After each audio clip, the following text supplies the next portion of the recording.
وقت گزرا، ٹائم یزید کا آیا، وقت گزرا تو ٹائم عبید اللہ ابن زیاد کا آیا، ٹائم شمر کا آیا۔ 1450 سال گزرنے کے بعد اس ہزاروں کے مجمع میں سے ایک ایک بچے کو حدیث یاد ہے کہ حسن اور حسین جنتی جوانوں کے سردار ہیں۔ بتاؤ یزید کو نہیں آتی تھی؟ شمر کو نہیں پتا تھا؟ کلمہ تو پڑھتے تھے نا یہ؟ عبید اللہ ابن زیاد کو نہیں پتا تھا؟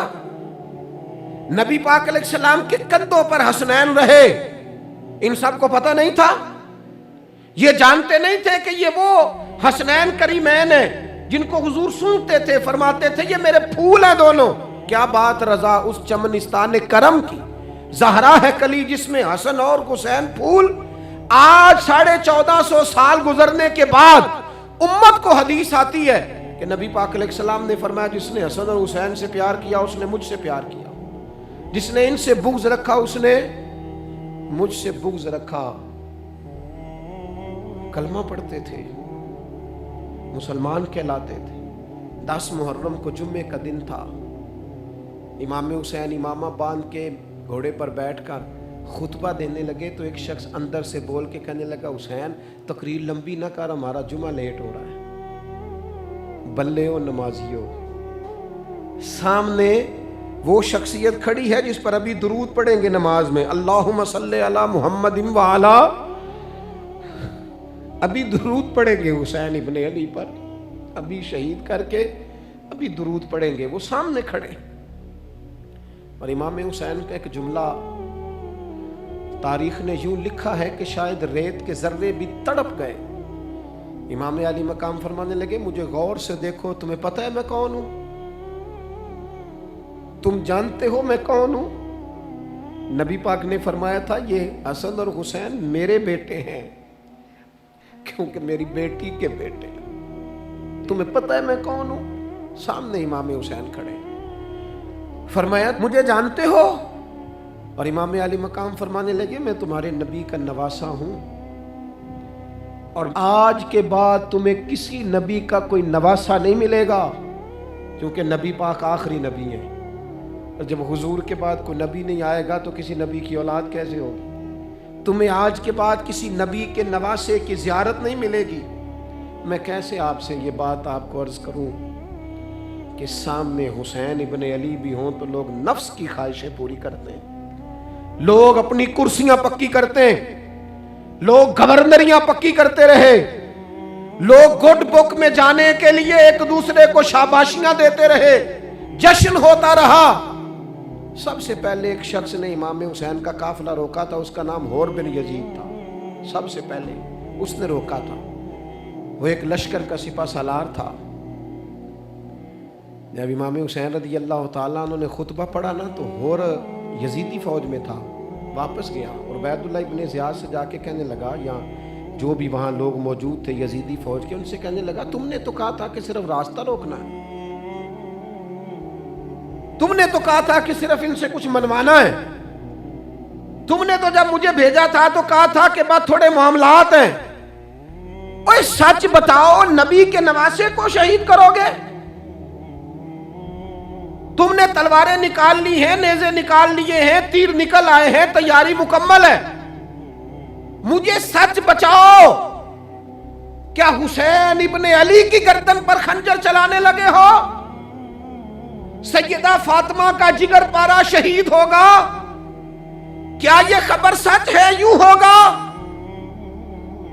تو کہنے لگے ہاں یہی حکم ہے ہمیں، یہی تیاری ہے، یہی پروگرام ہے، یہی پلان ہے، یہی ہوگا۔